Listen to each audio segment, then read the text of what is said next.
Welcome to Matchagraphy. I think this is the perfect place to start. Let's start with Tsubokiri Matcha. In this case from Marukyu Koyamaen, one of the best known and most traditional producers of matcha from Uji, Kyoto.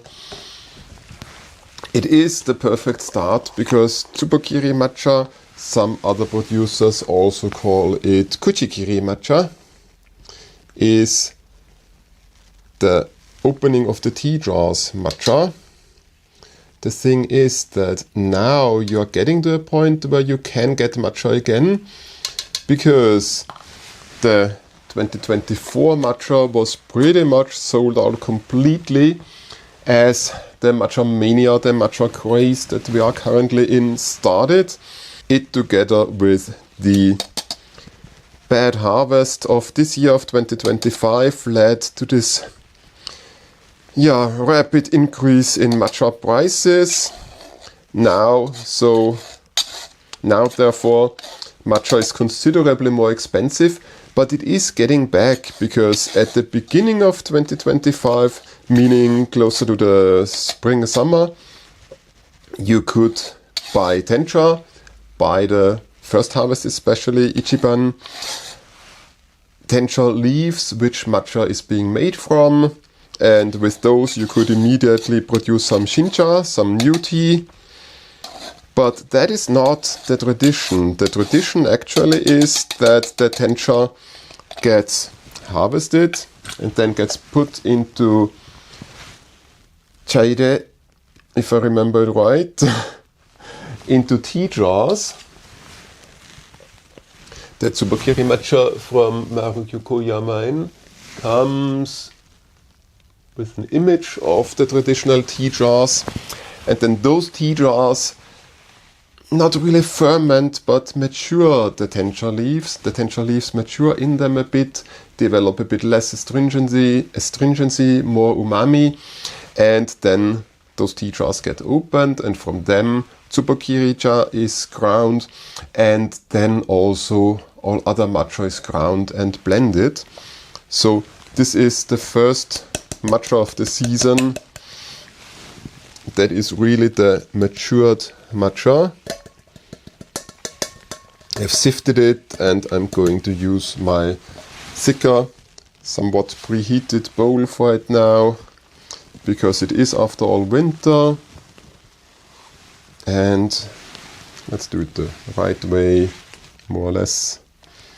I am going to try to make this into a koicha, a thick matcha. That's why I used so much of the matcha powder.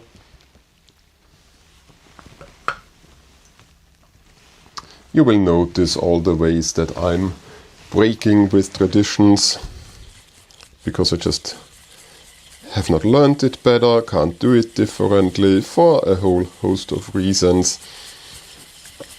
We will at some point probably discuss if this means that this is all cultural appropriation or if it is still appreciation. We'll see what we think of it. I have been drinking matcha for some 30 years, ever since I first got interested in Japan, and then also had a chance to visit Japan. And even on the first visit, I had a chance to participate in an urasenke tea ceremony. And since then, it has been with some breaks of course, pretty much daily morning ritual of mine. So my chashaku, my teaspoon, I recently realized, is considerably older than most of the people who are now into matcha. So let's see what we think of it. This actually got a bit thinner than it should have been, but not exactly a lot. But still a bit, so that it is now a bit less thick than it should even be, but it's nice. Itadakimasu. It has a very beautiful color and a very nice matcha aroma. You really have to say it like that, because it is different from other green tea. as it is a different thing. But it has something of this grassy vegetalness that a nice matcha, or at least the kind of matcha that I like, typically has. But it also has a smell which is already promising that it's probably not going to have a lot of astringency of bitterness, but a nice one and a nice round flavor.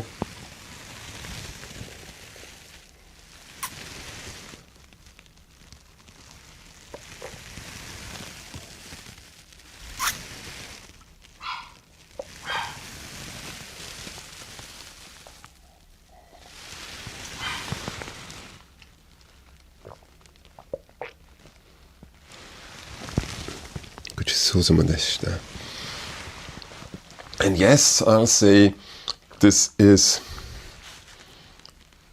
very nice on the tongue, goes down smoothly, covers the tongue somewhat, as Koicha typically does. It has a pretty strong full-bodied aroma. Maybe I'm too used to it and there's some bitterness, but none of this uncomfortable astringency that you sometimes get with cheaper matcha. It's very nicely matured. Strong, but nicely strong, like an espresso in Italy among coffee. Although those are sometimes too heavily roasted, actually. It's a very nice taste. Of course, I'm used to it. I'm used to this type of matcha especially. So for me, it can be different.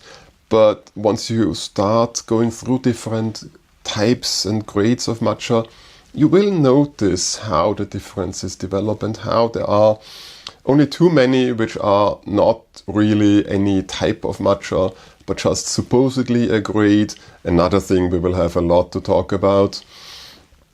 And are not really made to be a good matcha drunk in a tea ceremony setting, or at least in a pure matcha setting. But then again, we should also have a look at how matcha is something that has now developed into a flavor that stands on its own, but also with other things, including with sweeteners and in-sweets. And so if you want a matcha latte, then the matcha you should use is certainly not, or at least not usually, a Tsubokiri, which probably loses quite a bit of its nice special flavor.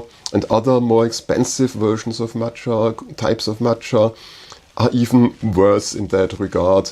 They get even more full-bodied by themselves and lack astringency, which is very nice. But in a latte, to stand up to the sweetener, to the milk, to other aromas maybe, you do need a stronger matcha, which is typically a cheaper one, which could perhaps even be a Chinese one. We'll go to many of those places, into many of those topics to see about it.